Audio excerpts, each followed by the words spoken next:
Assalamualaikum warahmatullahi wabarakatuh. Segala puji bagi Allah yang masih memberi nafas hingga detik ini, yang masih mengalirkan kehidupan di dalam dada, yang masih memberi kesempatan untuk memperbaiki diri, yang masih memberi nikmat sehat, nikmat iman, nikmat waktu, dan nikmat kesempatan untuk kembali mendekat kepadanya. Tanpa izin Allah, tidak ada satu helaan nafas pun yang bisa bertahan. Tanpa rahmatnya, tidak ada satu langkah pun yang mampu berdiri. Ramadan kembali hadir, bukan sekadar sebagai bulan yang berbeda dalam hitungan kalender, tetapi sebagai ruang sunyi yang dibuka oleh Allah untuk membersihkan jiwa manusia. Ia datang setiap tahun, namun tidak setiap hati benar-benar menyambutnya dengan kesadaran. Banyak yang menanti azan maghrib, tetapi sedikit yang menanti perubahan batin. Banyak yang menahan lapar dan dahaga, tetapi sedikit yang menahan ego dan amarah. Ramadan bukan hanya tentang siang tanpa makan, melainkan tentang jiwa yang belajar kembali mengenal fitrahnya. Dalam pandangan tasawuf, Ramadan bukan sekadar kewajiban syariat, melainkan proses kembali. Kembali dari hiruk-pikuk dunia menuju keheningan batin. Kembali dari kesombongan menuju kerendahan hati. Kembali dari kelalaian menuju kesadaran. Puasa adalah latihan menanggalkan lapisan demi lapisan diri palsu yang selama ini menempel tanpa disadari. Ia seperti air yang mengalir membersihkan debu, tetapi hanya bagi hati yang rela dibersihkan. Seringkali Ramadan dijalani sebatas rutinitas tahunan. Sahur menjadi kebiasaan, tarawih menjadi agenda, tadarus menjadi target khatam. Semua itu baik dan mulia. Namun tasawuf mengajarkan bahwa ibadah tanpa kesadaran batin bisa menjadi gerakan kosong. Tubuh berpuasa, tetapi hati tetap penuh keluhan. Lisan berzikir, tetapi pikiran sibuk menghakimi. Dalam kondisi seperti ini, Ramadan berlalu tanpa menyentuh inti diri. Para sufi seperti Jalaluddin Rumi sering mengingatkan bahwa ibadah sejati bukanlah sekadar gerakan, melainkan perjalanan menuju ke dalam. Puasa bukan sekadar menahan apa yang masuk ke mulut, tetapi menahan apa yang keluar dari hati. Ramadan adalah madrasah sunyi. Ia mengajarkan bahwa manusia bukan hanya tubuh yang butuh makan, tetapi jiwa yang butuh cahaya. Ketika lapar datang, sebenarnya Allah sedang menunjukkan betapa lemahnya manusia. Ketika dahaga terasa, sebenarnya Allah sedang mengingatkan bahwa ketergantungan kepada dunia hanyalah ilusi. Dalam keadaan lemah itu, pintu kesadaran terbuka. Dari situlah perjalanan batin dimulai. Namun ada hal-hal yang justru merusak hakikat Ramadan, bukan hal-hal yang tampak secara fisik, tetapi yang tersembunyi di dalam dada. Ada kebiasaan batin yang membuat puasa kehilangan ruhnya. Ada sikap hati yang menjadikan Ramadan sekadar formalitas. Dalam tasawuf, inilah yang paling diwaspadai, karena yang membatalkan pahala bukan hanya makan dan minum, tetapi juga kesombongan, iri, dan prasangka. Ramadan seharusnya menjadi momentum kembali ke setelan nol. Seperti bayi yang baru lahir, jiwa diajak kembali pada kesucian. Tetapi bagaimana mungkin kembali suci jika dendam masih dipelihara? Bagaimana mungkin kembali bersih jika hati masih sibuk merasa paling benar? Puasa batin menuntut keberanian untuk melihat kekurangan diri sendiri, bukan mencari kesalahan orang lain. Dalam perjalanan spiritual, seringkali manusia lebih mudah menahan lapar daripada menahan amarah, lebih mudah menahan haus daripada menahan komentar pedas, lebih mudah berdiri lama dalam salat daripada menundukkan ego. Di sinilah Ramadan menguji, bukan pada fisik yang letih tetapi pada hati yang diuji untuk tetap lembut. Ramadan juga mengajarkan jeda. Dunia terus bergerak cepat, informasi datang tanpa henti, ambisi terus dikejar tanpa batas. Tetapi Ramadan seperti rem yang ditarik perlahan. Ia berkata, berhentilah sejenak, lihatlah ke dalam. Dengarkan suara hati yang lama tertutup kebisingan. Dalam keheningan itulah seringkali Allah menanamkan pemahaman yang tidak ditemukan dalam keramaian. Karena itu, memahami apa saja yang tidak boleh dilakukan di bulan Ramadan dalam tafsir batin menjadi sangat penting. Bukan sekadar agar puasa sah secara hukum, tetapi agar puasa hidup secara ruhani. Ada sikap-sikap yang harus ditinggalkan. Ada kebiasaan batin yang harus dihentikan. Ada ego yang harus dilepaskan. Tanpa itu semua, Ramadan hanya akan menjadi bulan yang lewat seperti bulan-bulan lainnya. Pembahasan kali ini akan mengupas 5 hal yang tidak boleh dilakukan di bulan Ramadan dalam konsep tasawuf. 5 sikap batin yang sering tidak disadari, namun diam-diam menggerogoti nilai puasa. 5 penghalang halus yang membuat cahaya Ramadan sulit menembus hati. Semoga dengan memahami dan merenungkannya, Ramadan tidak hanya menjadi rutinitas, tetapi menjadi titik balik perjalanan jiwa. Semoga Allah membukakan hati untuk menerima cahaya kesadaran, membersihkan batin dari segala kotoran yang tersembunyi, dan menjadikan Ramadan sebagai jalan kembali menuju fitrah yang suci. Berikut adalah hal-hal yang tidak boleh dilakukan di bulan Ramadan. Yang pertama, tidak boleh membiarkan hati tetap kotor. Ramadan bukan hanya tentang menahan yang masuk ke dalam tubuh, tetapi tentang membersihkan yang sudah lama menetap di dalam hati. Dalam tasawuf, hati diibaratkan seperti cermin. Jika cermin itu dipenuhi debu, maka cahaya tidak akan pernah tampak dengan jelas. Begitu pula hati manusia. Jika dipenuhi iri, dendam, dan prasangka, maka cahaya hidayah sulit menembusnya. Para ulama tasawuf seperti Imam Al-Ghazali menjelaskan bahwa sumber kerusakan amal bukan terletak pada kurangnya ibadah, melainkan pada hati yang tidak dibersihkan. Seseorang bisa saja berpuasa penuh, salat malam panjang, membaca Al-Quran berkali-kali, namun jika di dalam dadanya tersimpan kebencian, maka ibadah itu seperti air yang dituangkan ke bejana yang retak. Hati yang kotor tidak selalu terlihat. Ia tersembunyi di balik senyuman, di balik ucapan yang lembut, bahkan di balik pakaian religius. Ia muncul dalam bentuk rasa tidak suka melihat orang lain bahagia. Ia hadir dalam bisikan kecil yang merasa terganggu ketika orang lain dipuji. Ia tumbuh dalam diam ketika kesalahan orang lain lebih mudah terlihat dibanding kesalahan diri sendiri. Dalam tafsir batin, Ramadan adalah bulan pencucian hati. Jika tubuh dibersihkan dengan air, maka hati dibersihkan dengan taubat, zikir, dan kejujuran terhadap diri sendiri. Namun pembersihan ini hanya terjadi jika ada kesadaran. Jika dendam tetap dipelihara, jika luka lama terus disiram dengan ingatan, maka Ramadan berlalu tanpa menyentuh akar penyakit jiwa.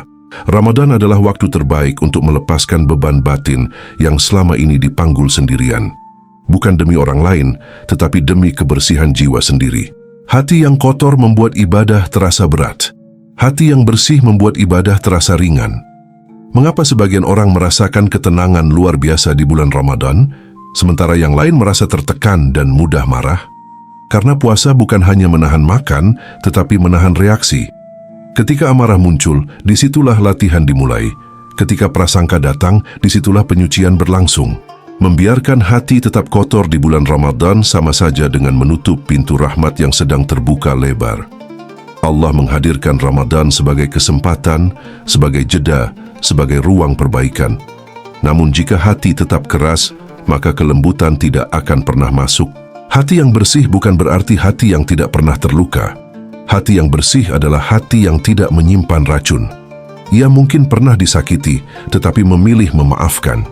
Ia mungkin pernah dikhianati, tetapi tidak membalas dengan kebencian. Dalam tasawuf, inilah tanda kedewasaan ruhani. Mampu menjaga kejernihan batin meski dunia tidak selalu bersikap lembut. Ramadan mengajarkan bahwa kebersihan hati lebih utama daripada panjangnya rakaat. Karena Allah tidak melihat rupa dan bentuk, tetapi melihat hati dan amal. Jika hati telah bersih, maka amal menjadi bercahaya. Jika hati masih kotor, maka amal kehilangan ruhnya. Maka pada tingkat pertama perjalanan puasa batin, yang tidak boleh dilakukan adalah membiarkan hati tetap kotor. Dendam harus dilepaskan, iri harus disadari dan diobati. Prasangka harus diganti dengan doa. Kesombongan harus dilunakkan dengan kesadaran bahwa semua yang dimiliki hanyalah titipan. Ramadan adalah bulan penyucian. Jika hati berhasil dibersihkan, maka puasa tidak lagi terasa sebagai beban, melainkan sebagai jalan pulang menuju fitrah. Dan dari hati yang bersih, lahirlah ketenangan yang tidak bergantung pada keadaan. Yang kedua, tidak boleh memberi makan ego. Puasa lahir menahan makan, puasa batin menahan aku. Di siang hari, perut mungkin kosong. Namun di saat yang sama, ego bisa saja sedang kenyang. Kenyang karena dipuji, kenyang karena merasa lebih baik, kenyang karena merasa paling taat. Dalam tasawuf, inilah bahaya yang sering tidak terlihat. Tubuh melemah, tetapi aku justru menguat. Ego adalah hijab paling halus antara manusia dan Allah. Ia tidak selalu muncul dalam bentuk kesombongan yang kasar. Kadang ia datang dengan wajah religius. Ia berkata dalam hati, ibadah sudah lebih banyak. Ia berbisik, puasa dijalani dengan sempurna. Ia merasa memiliki kedudukan lebih tinggi dibanding orang lain yang terlihat lalai. Di titik inilah puasa kehilangan keheningannya. Para ulama seperti Imam Al-Ghazali menjelaskan bahwa penyakit ujub, bangga diri terhadap amal, dapat menghancurkan pahala tanpa disadari. Amal yang seharusnya menjadi jalan mendekat justru berubah menjadi tembok pemisah. Karena ketika hati merasa hebat, ia lupa bahwa segala kemampuan beribadah datang dari pertolongan Allah. Dalam perjalanan ruhani, ria adalah racun yang lebih halus lagi. Ia membuat amal ingin dilihat. Ia membuat ibadah ingin diakui. Bahkan dalam diam, hati berharap ada yang memperhatikan kesalehan yang dilakukan. Ria tidak selalu berbentuk pertunjukan terang-terangan. Kadang ia hadir sebagai rasa kecewa ketika kebaikan tidak dipuji. Jalaluddin Rumi sering menggambarkan ego sebagai bayangan yang selalu mengikuti. Selama manusia masih sibuk mempertahankan bayangan dirinya, ia sulit melihat cahaya yang sesungguhnya. Puasa seharusnya melemahkan bayangan itu, namun jika tidak waspada, ego justru menemukan cara baru untuk hidup melalui ibadah. Merasa paling suci adalah tanda bahwa jiwa belum mengenal dirinya. Orang yang benar-benar dekat dengan Allah justru semakin merasa kecil. Semakin banyak amal, semakin dalam rasa takut amal itu tidak diterima. Semakin sering bersujud, semakin sadar betapa banyak kekurangan yang belum diperbaiki. Kerendahan hati adalah ciri kedekatan, bukan kebanggaan. Menghakimi orang lain juga termasuk memberi makan ego. Ketika melihat orang tidak berpuasa lalu hati merasa lebih tinggi, disitulah ujian sebenarnya. Karena puasa bukan kompetisi kesalehan, ia adalah perjalanan personal menuju pembersihan diri. Mengukur diri dengan membandingkan orang lain hanya memperkuat aku yang seharusnya dilemahkan.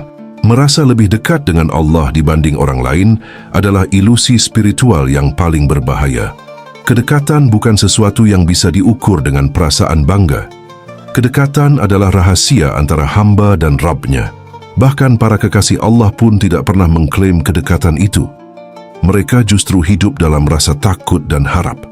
Dalam tasawuf, ujub dan ria dianggap lebih berbahaya dari lapar.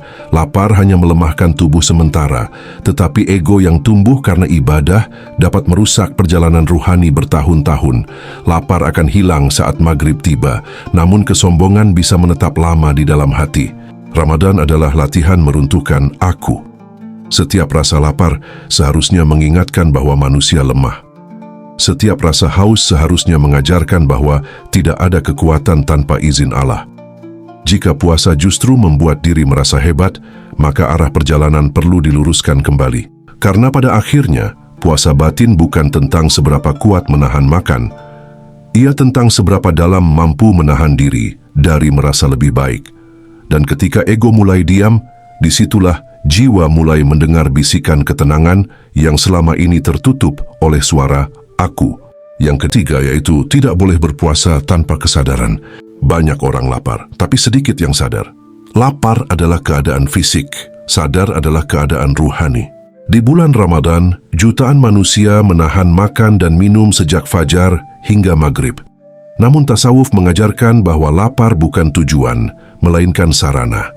Jika setelah seharian menahan diri hati tetap gelisah, lisan tetap tajam, dan pikiran tetap dipenuhi prasangka, maka yang terjadi hanyalah perubahan pola makan, bukan perubahan kesadaran.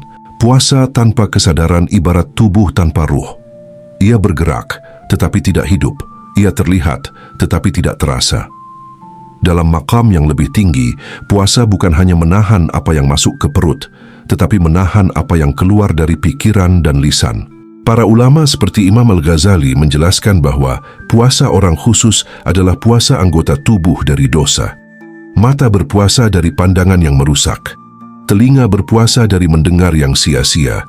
Lidah berpuasa dari ucapan yang menyakiti. dan hati berpuasa dari niat yang tercemar.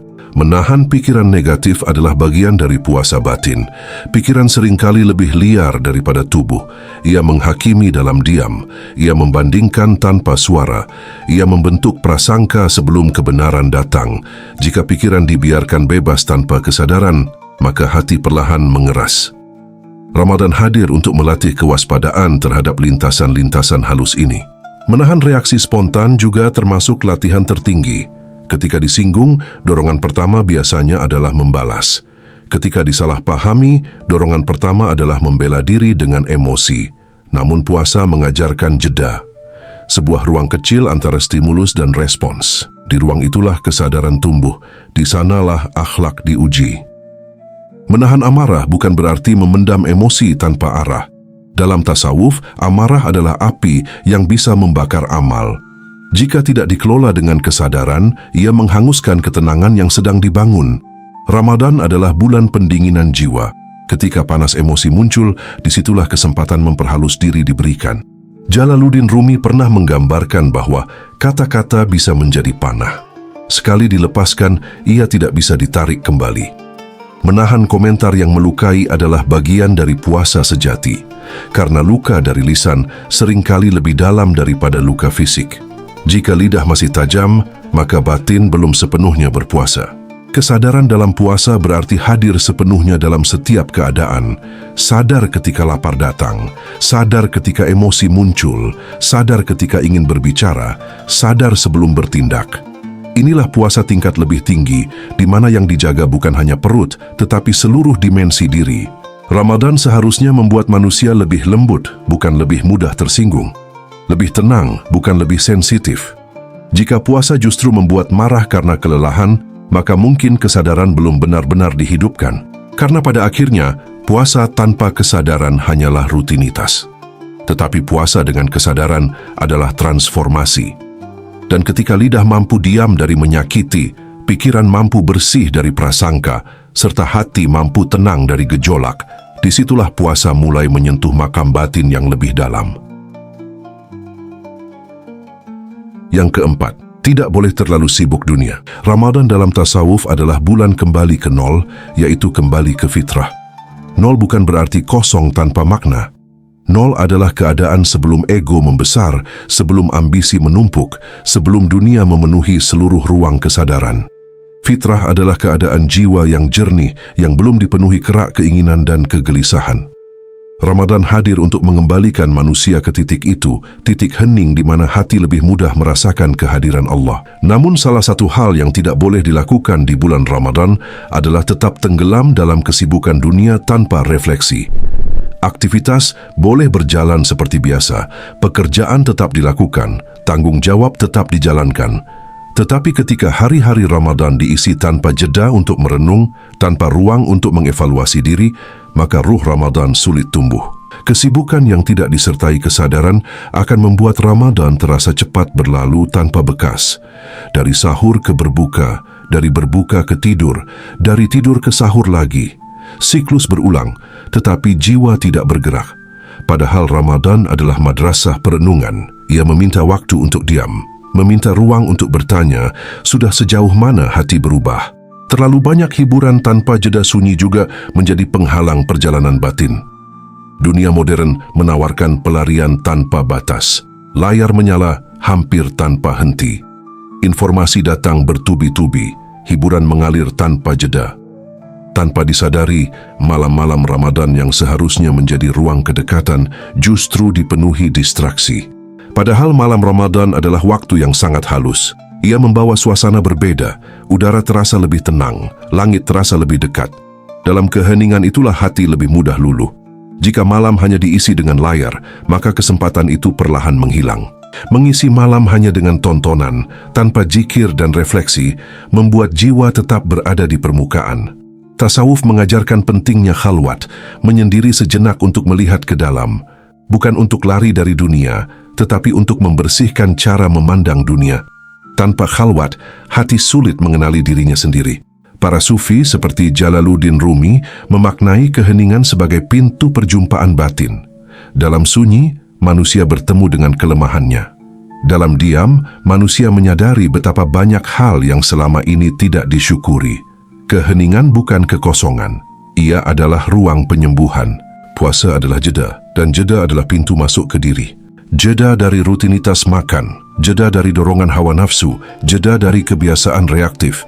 Jika jeda ini tidak dimanfaatkan, maka Ramadan hanya menjadi perubahan jadwal, bukan perubahan jiwa. Kesibukan boleh ada, tetapi jangan sampai menenggelamkan refleksi. Hiburan boleh dinikmati, tetapi jangan sampai menutup ruang sunyi. Ramadan adalah kesempatan tahunan yang tidak selalu terulang. Setiap tahun usia berkurang. Setiap Ramadan mungkin adalah yang terakhir.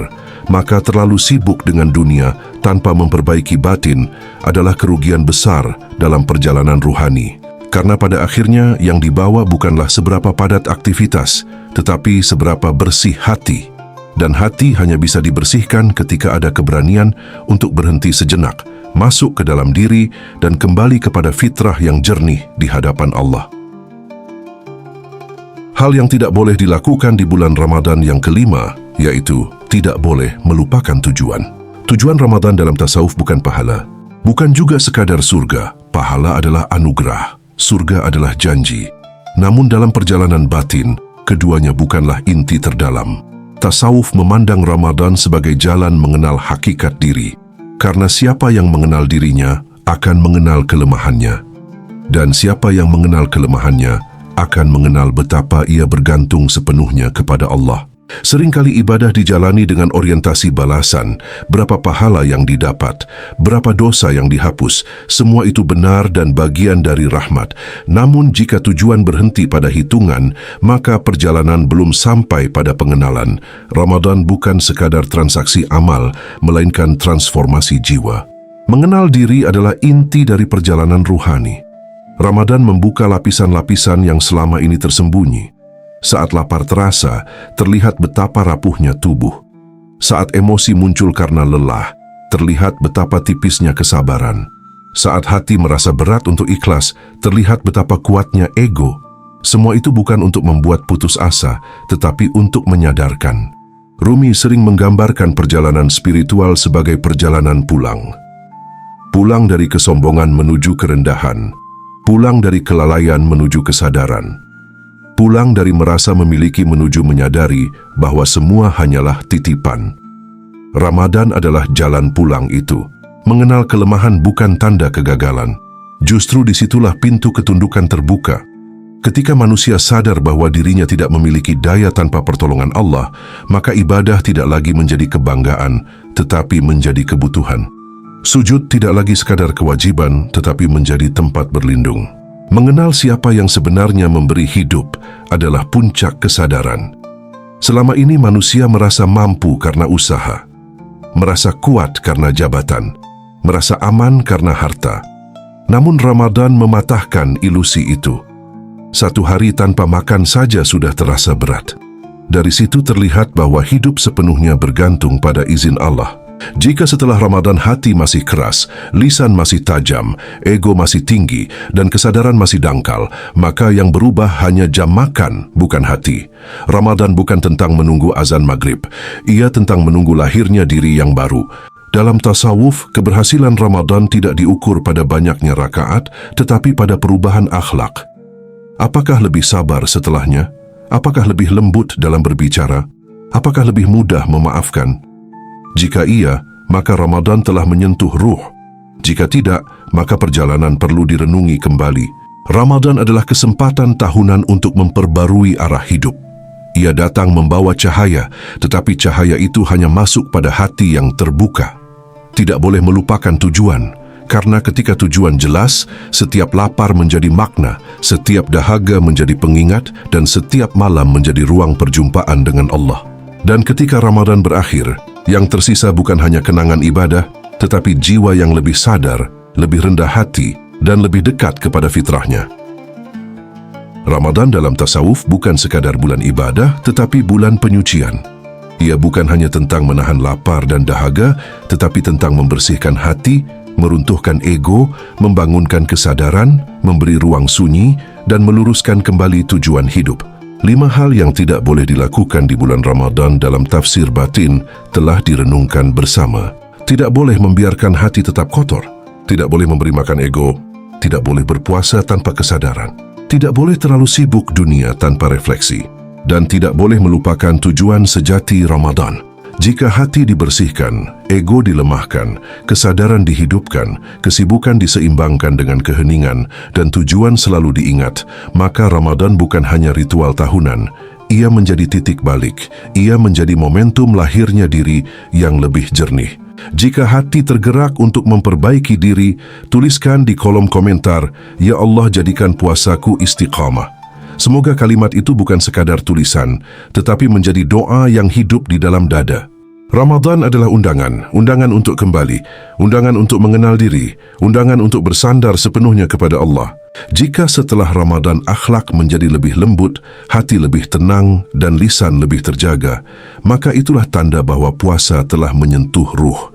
Namun jika tidak ada perubahan, maka perjalanan masih perlu dilanjutkan dengan muhasabah yang lebih dalam. Semoga Allah menerima setiap niat yang tersembunyi, setiap air mata yang jatuh dalam diam, dan setiap usaha memperbaiki diri yang mungkin tidak terlihat oleh siapapun. Wassalamualaikum warahmatullahi wabarakatuh.